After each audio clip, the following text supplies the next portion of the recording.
Lo aslinya emang takut atau sebenarnya berani? Tapi takut itu kita percaya loh. Aku Hah. sebenarnya memang penakut, Dan pada saat itu aku dikasih peran sama Bang Adi memang tokohnya yang memang penakut dan manja gitu, ya kan? Aku emang orangnya manja basically. Oh iya. Aku emang manja orangnya basically. Terus udah gitu penakut iya juga. Cuman aku itu percaya hal-hal kayak gitu, aku percaya. Cuman emang kayak di lokasi satu-satunya pemain yang menurut aku nggak ada diganggu cuma aku. Oh iya. Jadi iya, sebalik dari film.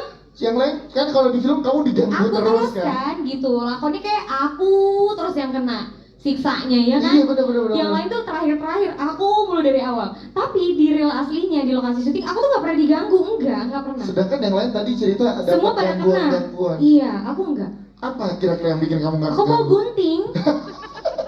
Aku bawa gunting. Tuh ya.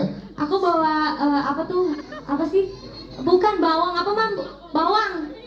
Iya. Aku juga pakai peniti. Sampai dipakai mama. Oke, anak bayi biar nggak di